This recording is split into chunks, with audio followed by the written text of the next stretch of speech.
Bienvenue à tous, mesdames, messieurs. Merci d'être une fois encore des nôtres. 10 décembre, journée internationale des droits de l'homme. Passé officiellement presque sous silence au niveau des instances dirigeantes au Bénin, l'événement aura tout de même retenu l'attention au niveau de bien des siècles de réflexion. Et pour cause, cette 112e édition intervient dans un contexte tout particulier de fin de mandat ponctué se désole un nombre d'activistes d'un piètre bilan sur le plan de démocratie et de droits humains. Le Bénin, sous le régime Talon, aura enchaîné interpellation sur interpellation. De 90 à ce jour, jamais, rapportent certains observateurs, un régime n'aura autant été désavoué par des institutions supranationales. À tort ou à raison, elles sont qualifiées, les dites institutions, d'être à la solde de pouvoir d'argent. Démocratie et droits humains, kyrielle de condamnation pour le Bénin, nécessité d'une autocritique ou d'un recadrage des institutions supranationales. Le débat, mesdames, messieurs, c'est tout de suite et maintenant et déjà en notre compagnie, nos invités du jour de politique, on peut dire, et un homme de droit. À ma droite, Georges Anagonou, socio-anthropologue. Il est apparenté BR, le bloc républicain. Georges Anagonou, bonjour à vous. Bonjour Joël, et bonjour aux auditeurs de Sika TV. Merci. Bonjour aussi aux amis qui seront là avec moi pour éclairer le peuple. Voyez ici, merci à tous vraiment pour la disponibilité. Ah oui, en face, nous avons, on peut dire, Omar Harouna, ancien ambassadeur du Bénin aux États-Unis. Il est membre du CODER qui croit à un Bénin plus rayonnant qui est laboratoire de la démocratie. Omar Harouna, bonjour à vous. Bonjour, monsieur Wali Tondi, et bonjour aussi à monsieur Anago et au prochain tête d'affaires. Je vous ai présenté plus tard. Monsieur Adelacombe, mais surtout bonjour à vos éditeurs et à vos téléspectateurs. Et vous répondre à leur façon. Merci pour l'introduction, oui, à notre troisième invité, Adam Landry Angelo Adelacombe, juriste. Il est activiste des droits humains et il n'est plus à présenter désormais le chargé de formation au Centre de formation en mécanisme de protection des droits humains s'ouvre sur le continent pour faire des droits humains une réalité. La jeunesse doit s'approprier ses droits dans ce sens, en tout cas désormais. C'est plutôt le missionnaire, voilà, d'un défi plutôt délicat. J'y viens. Landry Angelo Adelacombe, bonjour à vous. Bonjour monsieur le journaliste, bonjour chers aînés et bonjour chers téléspectateurs. Tous vous répondent à leur façon. 10 décembre, désormais une date emblématique pour le monde entier. Les droits humains, la démocratie, en tout cas, désormais des sujets qui font grand débat. Mais on ne manque plus d'y consacrer un moment de réflexion. C'est aussi une réalité, chers invités, que de plus en plus, la date du 10 décembre est appréciée chacun comme on l'aperçoit. Le Bénin, cette année, n'y aura pas consacré vraiment du temps. Comment vous l'expliquez, M. Anagonou, les grandes festivités qu'on y voit, les débats en tout genre, ça aura manqué cette année? Merci. De pareilles commémorations, c'est souvent les institutions comme celles, les structures comme celle de mon vis-à-vis qui essaient de faire des déclarations, qui essaient de faire des cérémonies vraiment symboliques pour marquer ces genres de journées. Ce n'est pas forcément de grands débats, ce n'est pas forcément de grandes festivités. Non, c'est surtout des moments de réflexion sur ce qui se passe en matière de droits humains. Et à mon avis, chacun dans son coin a certainement fait l'exercice. Si vous demandez à mon vis-à-vis, vous dira qu'ils ont marqué la journée de leur manière. Je voudrais aussi dire que si ça s'est passé au Bénin comme ça va de soi, c'est peut-être parce que les droits humains ne sont pas aussi menacés. Comme chez nous, on n'emprisonne pas les gens pour leur liberté et d'expression. Ça aussi, c'est un droit. C'est un droit. On n'emprisonne pas des gens pour un oui ou un non. On n'assassine pas des gens à tort ou à travers. Et donc, nous sommes dans une situation de protection des droits de l'homme, une situation en quelque sorte pas une situation de turbulence, mais une situation de calme. Voyez-vous, quand c'est comme ça, on se dit, bon, nous sommes comme dans la moyenne de ce qui se passe un peu partout. Si c'est ça, pourquoi s'en plaindre? Mais pour un défenseur des droits de l'homme, c'est toujours une journée qu'il faut marquer et j'espère que les différents organismes, les différentes organisations n'ont pas manqué peut-être de célébrer ou encore des choses à faire. Parce qu'une journée, c'est aussi une nouvelle période qui commence et les gens ont des activités étalées dans ce temps-là. Donc, disons que la fête n'est pas terminée. La fête n'est pas terminée, il ne peut même en être autrement. Au Marouna, on se rappelle 2016, avec le régime du Bénin révélé, il y avait un thème spécifique que le Bénin a choisi. Il a invité tous à la réflexion avec des engagements très forts. 2020 aura été, on ne rappelle pas les années précédentes, on n'aura pas marqué vraiment l'événement autrement. Comment vous l'expliquez? Merci beaucoup, Monsieur J. En fait, 2020 et 1948, ça fait déjà 12 ans que la Déclaration universelle des droits de l'homme a été proclamée. Et évidemment, chaque année, quand elle est célébrée le 10 décembre, c'est un moment de réflexion, comme l'a dit mon prédécesseur, mais c'est aussi un moment de compte rendu, un moment de prise de conscience. Évidemment, et si au Bénin, il n'y a pas d'activité particulière autour de ça, je peux très bien comprendre parce qu'une célébration, une prise de conscience et aussi l'instant de se prendre, d'auto-réflexion et d'auto-reflet.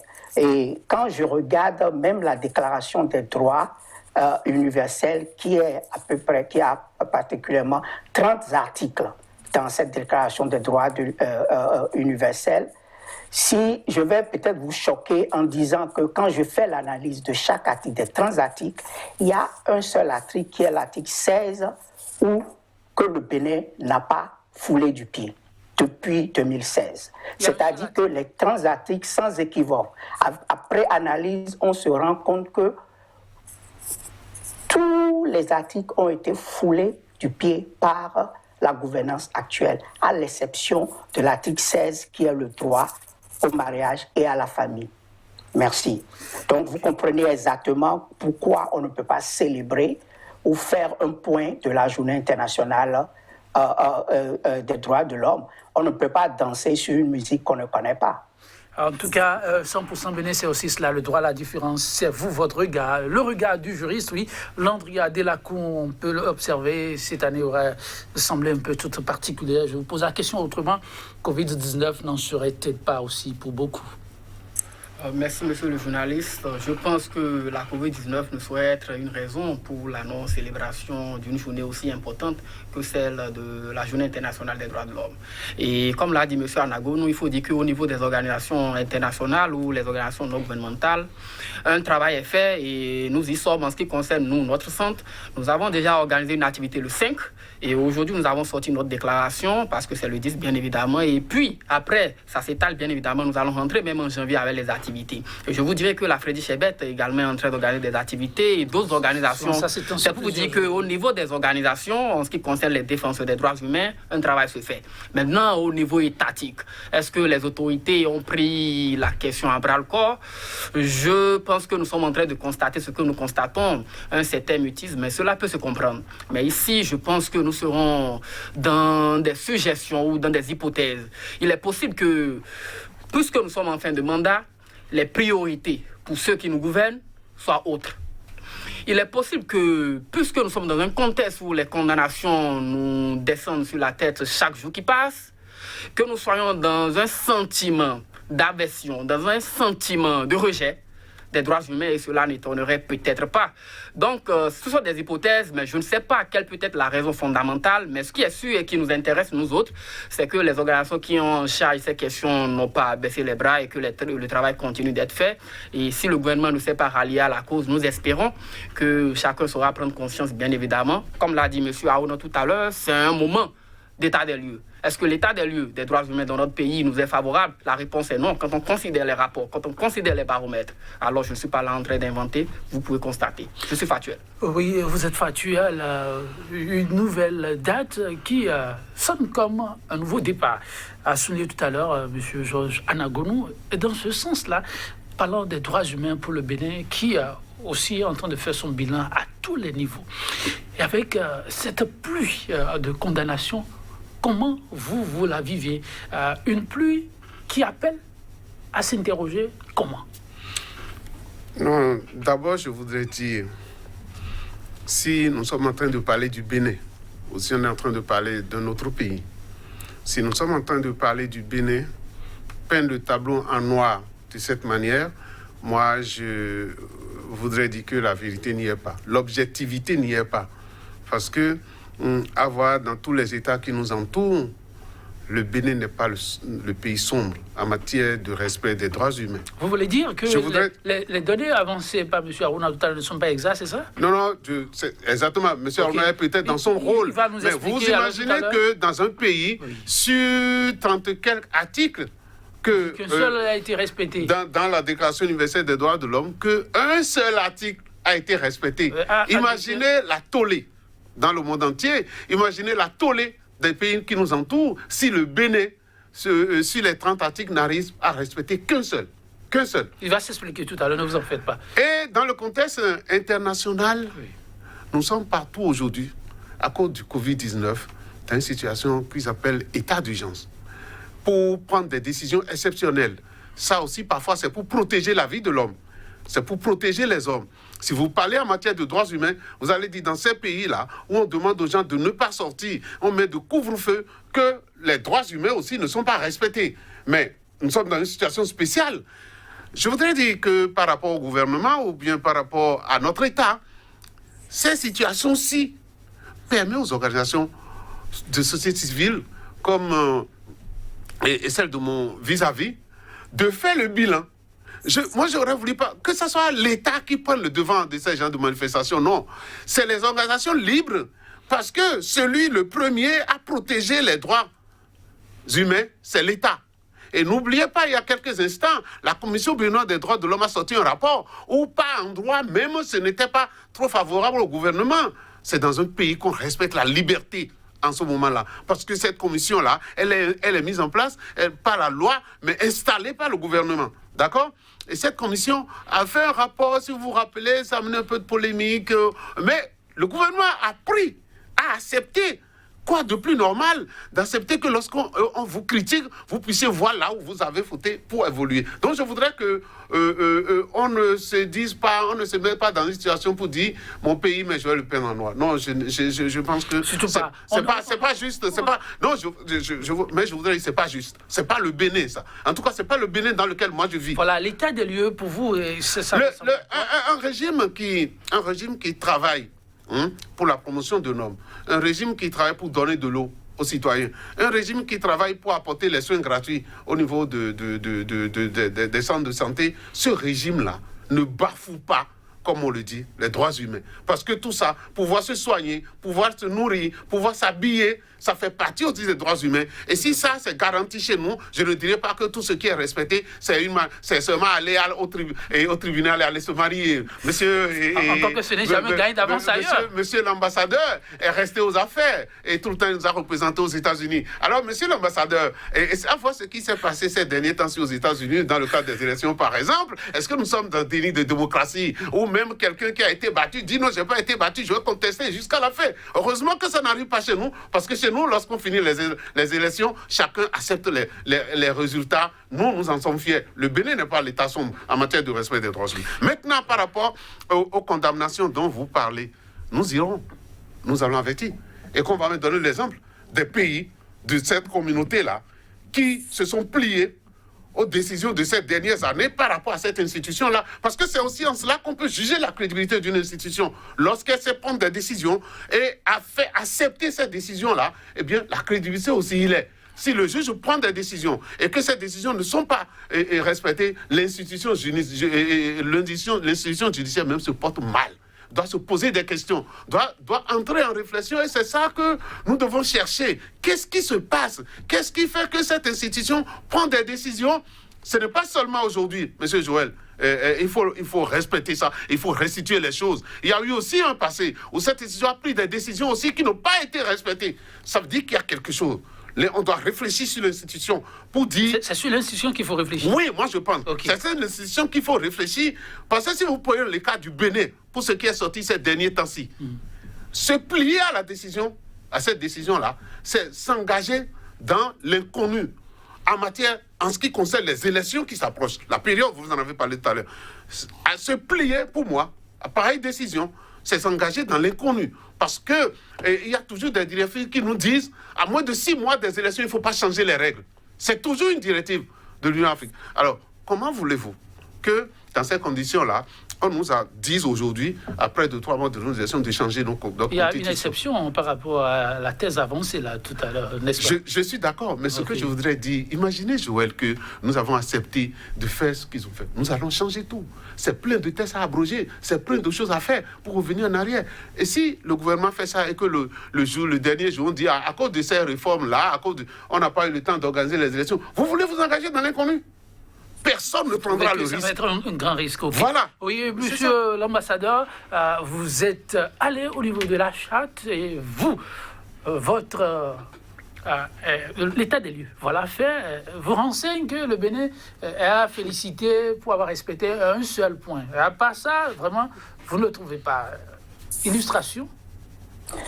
Oui, monsieur Yetonji. D'abord, il faut que je dise à mon frère Anagonou qu'il a du pain sur la planche. Mais bon, je vais essayer de l'aider un tout petit peu. Tout à l'heure, quand je parlais des 30 articles de la Déclaration universelle des droits de l'homme, on peut prendre n'importe quel article.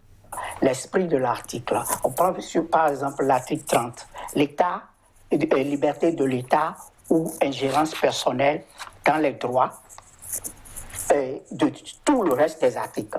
Donc, ça sous-entend quoi? On peut prendre l'article 2, par exemple. Est-ce qu'il y a une absence de discrimination au pays?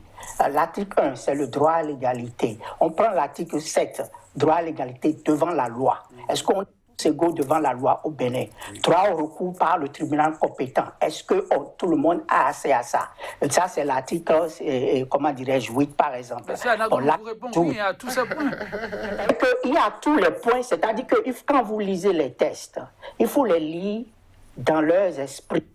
Et moi, j'ai fait un tour des textes, et c'est ça, en fait, même les exercices qu'on vous demande quand on parle de la journée des droits universels. Est-ce que vous voyez donc, le problème ne se situe pas à avoir un patriotisme primaire et dire non, on ne peut pas le pays en noir. Celui qui essaie de pointer du doigt les situations qui font que le pays n'avance pas, moi je trouve que cette personne rend service au pays, contrairement à celui qui essaie de peindre une image féerique qui n'existe pas du pays. Et il n'aide pas le chef de l'État. Vous savez, pour revenir sur la question dont on parle, vous avez parlé d'autoflagellation plus tôt.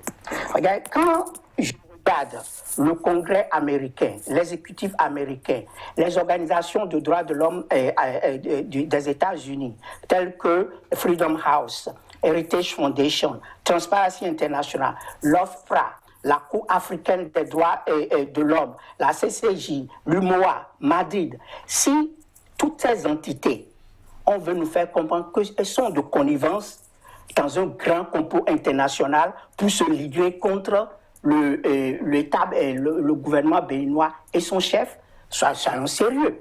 Vous voyez, quand j'analyse cette situation, je vois que les gens portent des jugements sur notre pays, à deux niveaux, des jugements de valeur, mais aussi des jugements de points juridiques sur la gouvernance du pays. Et je ne comprends pas l'attitude du chef de l'État et de ses partisans dans leur posture de déni et de dire non, les gens sont contre nous, cette cour est allée trop loin.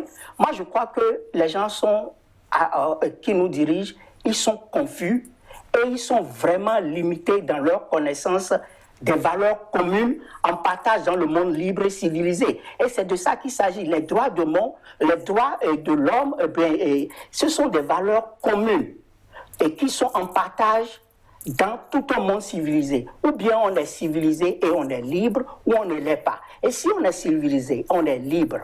Donc on promeut ces valeurs-là, on s'y attache, on les embrasse et on les applique. Donc c'est pour ça que moi je suis vraiment des fois désolé quand je vois les partisans du chef de l'État. Et je les mets en deux parties. Il y a les partisans qui sont ceux à qui on peut donner l'excuse de ne pas bien comprendre. C'est pour ça, de temps en temps, quand je dis certaines choses pour choquer, mais c'est l'enseignement.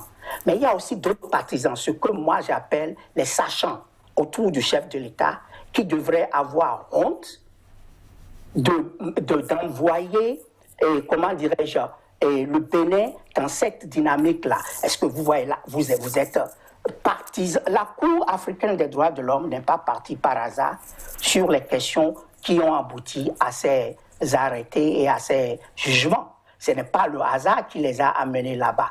Donc, dans ce contexte-là, attention, il faut prendre la mesure de la situation. Et tout à l'heure, je vais parler un langage peut-être que beaucoup de personnes comprendraient, et surtout, je suis sûr que le chef de l'État comprendra. C'est le langage des affaires, et on y arrivera tout à l'heure. Mais pour moi, ce que je dis, la situation est telle qu'elle va crescendo de mal en pire. Et ça, la seule chose dans la nature qui avance comme ça, c'est le cancer. Les cellules cancéreuses, elles commencent lentement, elles passent d'une cellule normale aux tumeurs bénignes, aux tumeurs malignes. Donc il faut faire très attention. C'est le même schéma sur le plan politique de la gouvernance du pays. On part de petit à petit de mal en pire. Et si, comme le cancer, on ne prend pas comment dirais-je, une approche, on n'a pas une approche vraiment agressive pour régler la situation, on va tous aller dans le décor. Et merci. C'est pour ça que mes collègues du COGDER avaient déjà, tout au début, lancé un appel pour dire, écoutez, ça ne va pas, asseyons-nous pour parler. Et là, on est là. Et je crois que le CODER a eu raison de lancer cet appel, parce que moi, je peux vous assurer et vous dire que ça ne va pas s'améliorer. Ça ira de mal en pire si on n'y prend pas garde. En tout cas, regarde Omar Harouna, regarde M. Josana Anagonu, diamétralement opposé. Josana Anagonu soutient il faut revoir les institutions. Pour Omar Harouna, le problème est bien ailleurs, c'est au niveau de la gouvernance. Regard du juriste par rapport à cette situation, l'état des lieux, des droits humains, que dire ? Je pense que vous devez pouvoir constater avec moi qu'il m'est difficile sur ce plateau d'intervenir parce que je vois deux positions purement politiques et purement opposées. Alors, je reviens à l'essentiel. Je pense que dans l'intervention de M. Anagonu tout à l'heure, il a fait un constat. Il a présenté un tableau positif. Vous voyez, c'est tellement reluisant. Les droits de l'homme sont au beau-fils au Bénin. Je n'ai pas dit au beau-fils. Ah bon, c'est ce que j'ai pu comprendre. Non, malheureusement, en tout cas, un peu positif, n'est-ce pas? Positif. Ouais. On peut s'entendre. Ouais. Positif. Ouais. Merci. Comparativement à l'environnement, comparativement à 12 États, si on veut que le Bénin soit exceptionnel, c'est autre chose. Super. Et vous voyez, dans son intervention, il a posé un constat et malheureusement, il a donné des indicateurs qui ne favorisent pas ce qu'il a affirmé. Je vous explique. Il dit que dans l'environnement, c'est positif. Nous évaluons l'état des droits humains dans un état désormais comparativement aux états qui l'environnent. C'est ce que je comprends, malheureusement. Donc, pourquoi dites-vous malheureusement ? Je vais vous expliquer. On dit que le Bénin est bien portant parce qu'au Togo, au Burkina, ou bien au Nigeria ou au Sénégal, ça va mal. Oui. Quand on considère... Le Sénégal, le Burkina serait-il une référence pour l'état des droits humains ? Je pense que non. Je pense que M. Anagonu, de bonne foi, est en train de se tromper. Les indicateurs ne sont pas des indicateurs que l'on fiche à un pays, mais ce sont des standards qui n'ont rien à voir avec la tête des États-Unis ou la France. Ne nous comparons pas à la France pour dire parce qu'en France, il y a état d'urgence et que le Bénin... Ce que je voudrais vous dire... Non, vous allez voir, nous autres, l'ambassadeur a parlé.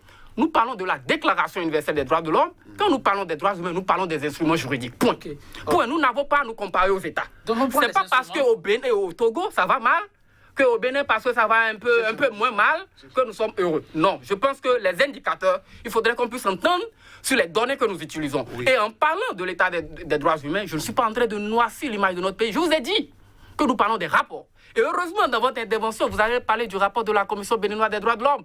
Et vous avez reconnu qu'il y a assez de points sur lesquels, ou des points qui n'arrangeaient pas la gouvernance actuelle. Et vous avez reconnu que la Commission béninoise des droits de l'homme fait un travail monstre. Et au même moment, vous nous dites que ça va bien. Mieux, je vous ai dit, nous parlons des rapports. Lorsque vous prenez le rapport de Civicus, que dit le rapport? Mais lorsque vous prenez le rapport de Reporters sans frontières, que dit le rapport?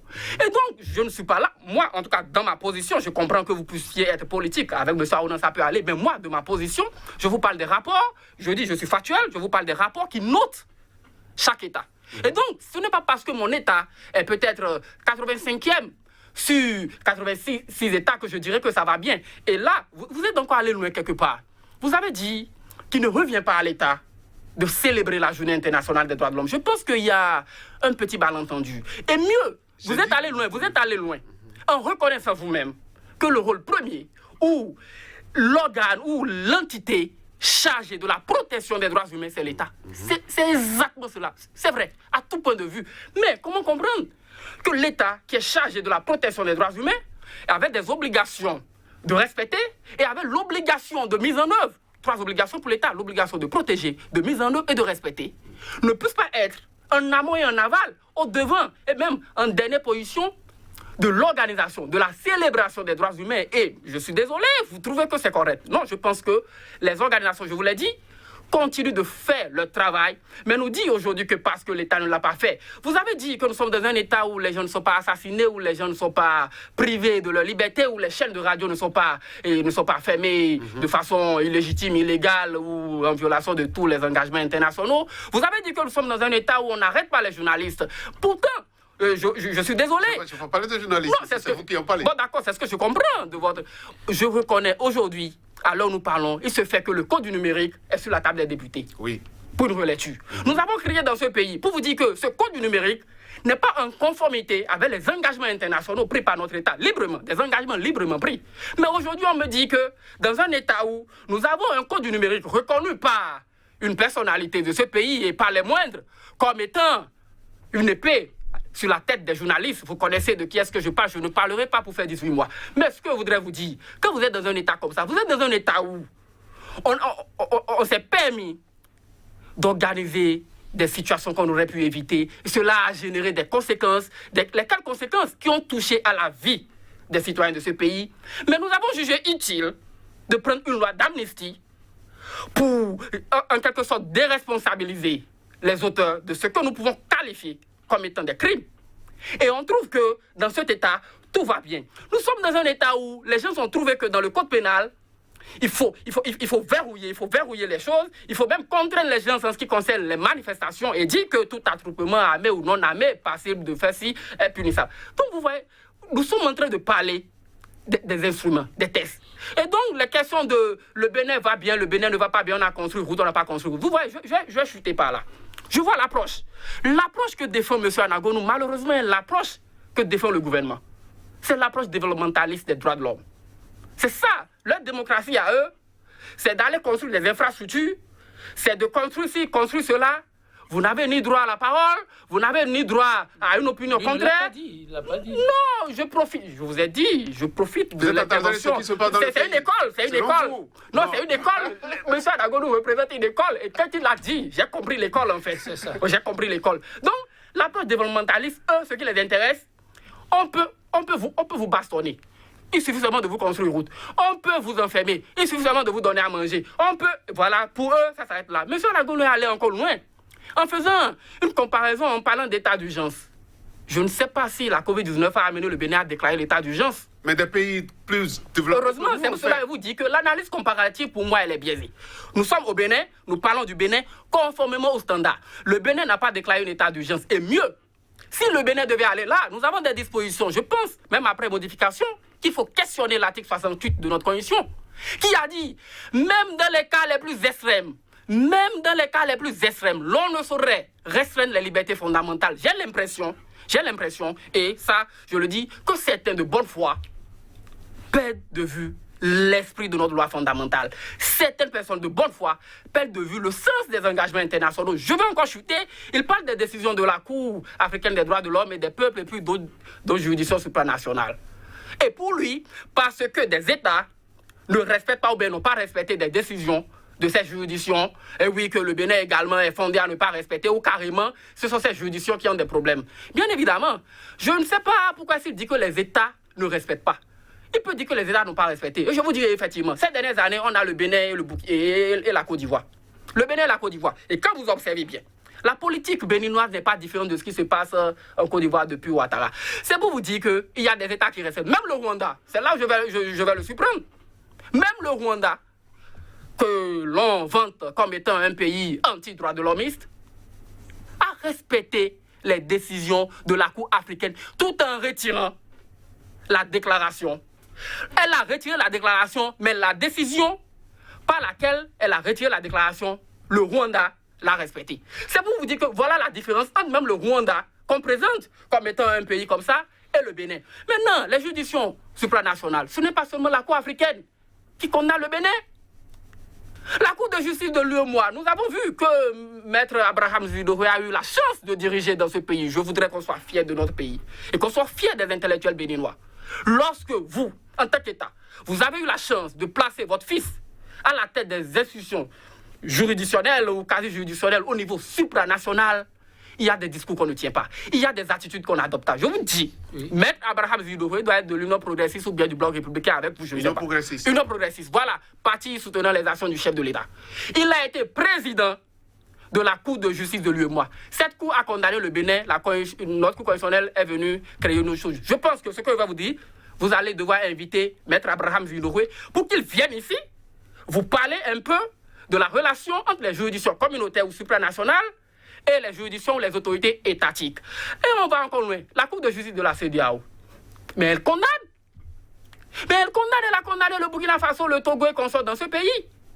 Et quand on nous dit même qu'en matière électorale, la Cour africaine des droits de l'homme et des peuples a condamné la Tanzanie en matière électorale, sa loi électorale. Et là, c'était sur une question de candidature indépendante, où la Cour a enjoint à l'État de Tanzanie d'abroger la loi qui empêchait le révérend Pem Tikila d'aller aux élections parce qu'on lui disait pour aller aux élections, il faut être membre d'un parti politique. La Cour, interprétant l'article 13 de la Charte africaine des droits de l'homme, dit la liberté d'association voudrait tout simplement dire que vous ne pouvez pas contraindre un individu à être membre d'un parti politique avant d'aller aux élections. Donc, je pense que la Cour, elle est installée il y a un moment, depuis 2006. Sa première décision, elle a rendu, en tout cas au fond, elle a rendu en 2009. Et déjà, il y a l'ordonnance sur Hissène Habré et autres. Donc, il y a tellement de décisions qui sont en train d'être rendues. Et qu'on veuille présenter la Cour comme étant une juridiction braquée sur le Bénin, qui ne traite que des affaires béninoises, c'est un faux problème. Nous avons saisi la Cour. C'est une affaire en cours. Nous avons saisi. L'agent judiciaire du Trésor répond. On se plaint et au même moment, notre État répond. Je vous dis alors, nous parlons. Je n'invente rien. L'État répond.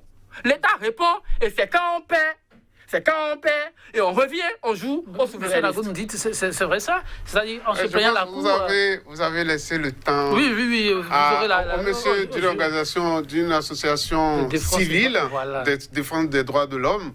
Et je vous promets que vous le prenez comme ça, vous le placez en France, il y aura presque les mêmes revendications. C'est ça le propre de l'homme. Surtout lorsqu'on est en situation de revendiquer, de défendre les droits de l'homme, je vous reconnais cela, et on peut avoir le commentaire qu'il est en train d'avoir. C'est différent, selon qu'on soit civil ou politique, c'est cela?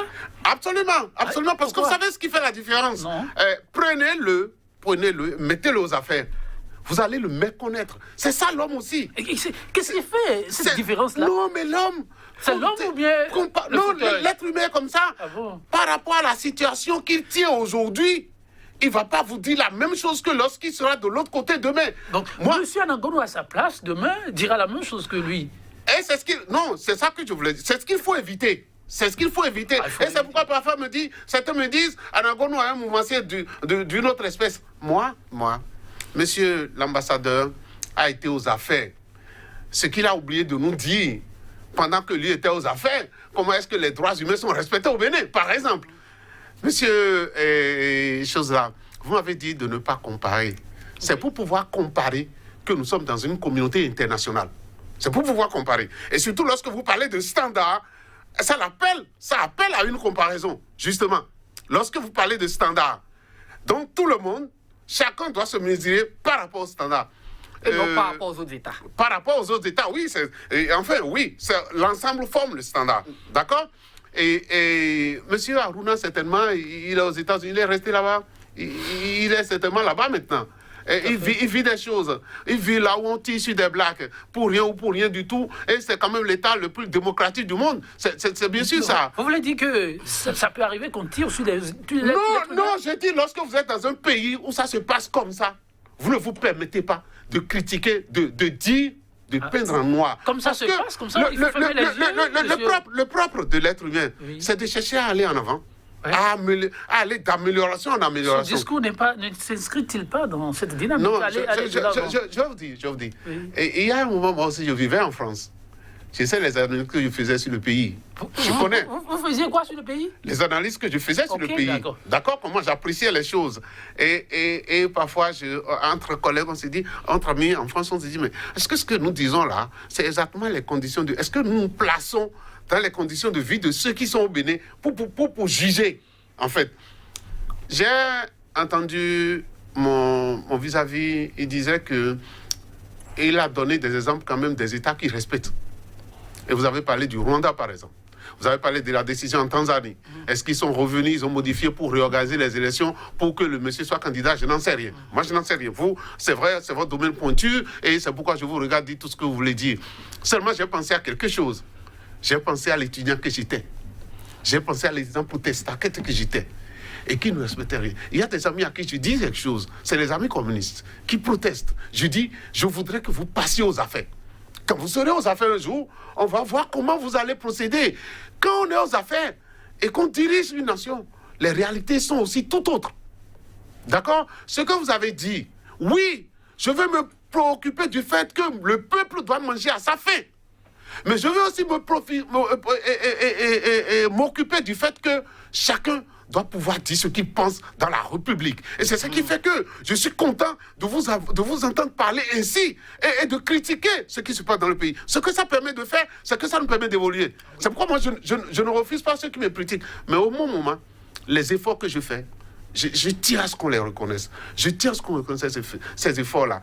Heureusement que la loi sur le numérique a existé. Ça a permis aujourd'hui de voir quelques temps pour nos applications, de voir les failles et de les corriger. D'accord? On va vers la correction, c'est cela? Oui, parce que de toute façon, c'est sur la table des députés aujourd'hui. Les députés, oui. C'est parfois pour... en tout cas... On verra bien parce que les organisations comme la tienne ont reproché des choses. Plaidoyer. Vous avez la monture déjà? Non, je dis juste qu'il y a eu un plaidoyer. Oui, les articles incriminés ont été dénoncés par des organisations comme la tienne, et c'est ça qui fait que les députés ont repris le dossier en main. On va vers un toilettage. Il faut. Parce que moi, je voudrais, comme quelqu'un qui s'est battu tout le temps pour la liberté de l'homme, la liberté d'expression, le respect des droits humains, et je suis content. Vous savez, monsieur et Chosla et monsieur Haruna, je ne suis pas aux affaires.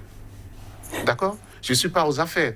Je fais plaisir de dire je suis apparenté tel parti politique. Mais ça ne ferme pas ma bouche, ça ne ferme pas ma gueule. Ce que ça fait, c'est que ça me permet de voir la réalité de ce qui se passe et d'ajuster mes critiques par rapport à ça. Alors, les incriminations contre ces institutions, oui. Lorsque le constat est, pour reprendre l'expression de M. Haruna et un peu de Landry, les institutions ne sont pas les mêmes et qu'elles toutes ont des reproches par rapport aux questions des droits humains. Est-ce qu'il faut continuer vraiment à s'interroger sur ces institutions? Est-ce que ces institutions-là jugent par rapport à la grandeur d'un État, par rapport à sa substance, ou bien tout le monde est jugé sur un pied d'égalité? Si tout le monde est jugé sur un pied d'égalité, je voudrais que les institutions que M. Haruna a citées m'apportent leur appréciation par rapport à la vie des situations aux États-Unis. Moi, je voudrais qu'on me présente ça. Lorsque, en France peut-être, des gens ont faim et ils ne savent pas où dormir, ils vont occuper une place et que la police vient les dégager, c'est le respect des droits de l'homme, c'est le respect des droits humains. Mais je ne condamne pas la France. Tout ce que je dis, c'est qu'il existe des conditions sociales. Il existe des conditions sociologiques qui parfois aussi amènent des hommes à agir.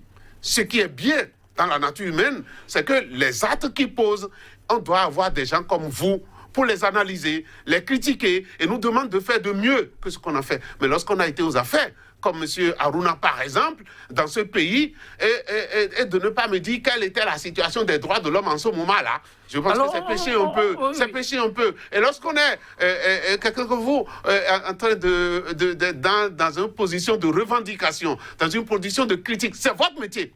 C'est votre métier, je vous le reconnais. Mais permettez-moi aussi de dire, de mon point de vue, que la situation n'est pas pire. On peut aussi parfois dire ça, pour se voir où est-ce qu'on est et chercher à évoluer. D'accord? J'ai connu le Bénin sous le régime marxiste-léniniste. J'ai connu le Bénin. Je connais le Bénin depuis 90. D'accord? Si des gens pensent que de 96 à aujourd'hui, nous sommes dans un recul de démocratie, dans un déni de démocratie, moi, ça, je leur laisse leur appréciation. Et vous, mais la lutte que moi je mène permanemment, c'est de permettre l'épanouissement de l'homme, c'est de permettre le respect des droits de l'homme. Et je reste aussi convaincu que celui qui est en action, celui qui est en train de diriger, peut faire beaucoup d'erreurs. C'est possible parce que en faisant, et le chef de l'État l'a dit quelque part, si ça vous permet de dire que je suis chose là, et j'ai entendu quelqu'un qui a parlé de patriotisme primaire. Non, je n'ai pas appris à faire ça. J'ai appris à voir les choses en face et à donner mon appréciation par rapport à ça. D'accord? Et votre appréciation d'ensemble aujourd'hui sur la question des droits humains? Je dis, dans le monde où nous vivons, dans l'environnement où nous vivons, que le Bénin ne saurait être le dernier en matière de respect des droits de l'homme, des droits humains, mais que ce qu'il nous faut, c'est de dire, je suis au CI, que je me bats pour arriver au CP. Et du point de vue de son parcours, le parcours du Bénin? Le point de vue, voilà, le point de vue du parcours du Bénin. Pour ceux qui savent d'où nous sommes partis depuis 90. On peut se frotter les mains aujourd'hui ou pas? Non, Joël, vous allez faire qu'il va s'énerver tout à l'heure. Non, je dis pas ça. Je dis pas ça. Je dis seulement que nous sommes en train de faire notre petit bonhomme de chemin. Petit bonhomme de chemin. Et que les institutions que M. Aruna a eu à citer, je voudrais lui dire de nous donner les notes par rapport à la vie, ce qui se passe aux États-Unis. Bon, pas forcément aux États-Unis. Bon, dans d'autres pays. Je n'ai pas parlé de l'Irak. Je n'ai pas parlé de l'Iran, je n'ai pas parlé de la Turquie, des autres pays. Mais merci, M. Anagono. Oui, monsieur Aruna, votre vis-à-vis, il croit savoir qu'on aurait pu apprécier les choses autrement. Le Bénin fait son bonhomme de chemin. Et pour ça, il faut savoir mettre de l'eau dans son vin. Je ne fais quoi? Je ne veux pas parce que aussi... merci, il a entendu, il répond. M. Aruna pense qu'on va de mal en pire. M. Anagono, permettez M. Aruna de répondre. Je crois que M. Anagono a beaucoup de choses. Il a mis beaucoup d'éléments dans son plaidoyer. Et comme je lui ai dit au départ, moi, il a du pain sur la planche. Je vais revenir sur quelques éléments dont il a parlé et lui expliquer. D'abord, cette notion du pouvoir il faut être, quand on est au pouvoir, on change. Je dis non. Le pouvoir ne vous change pas. Le pouvoir vous révèle qui vous êtes. C'est-à-dire que le pouvoir ne change pas son homme, mais il révèle qui vous êtes. Donc, si au pouvoir, vous êtes en train d'agir comme ça, c'est ce que vous êtes fondamentalement. Ça, c'est le point. Maintenant, je vais revenir aussi sur une notion et sur laquelle M. Adelakoum a brossé rapidement. C'est la notion du droit la notion du développementalisme du droit. Ça, moi, je dis quoi? C'est-à-dire que les gens pensent qu'on peut faire du développement on ne peut que faire du développement que dans une situation dictatoriale. Moi, je dis que c'est une notion provinciale du développement. Je le répète, c'est une notion provinciale du développement. Parce que, et c'est ça qui nous rattrape en ce moment, à la base du développement, il y a la liberté. À la base du développement, il y a les relations humaines. À la base du développement, M. Aruna, je reprends l'expression, à la base du développement, il y a la liberté. C'est bien votre expression. Ah oui? Oui. Chers téléspectateurs, il paraît que vous avez tous trois été voraces. Et oui. Vous permettez, et qu'on va devoir faire juste un petit arrêt, quitte à se retrouver juste après. Donc, merci de garder votre position. À tout de suite. Merci, chers téléspectateurs. D'accord.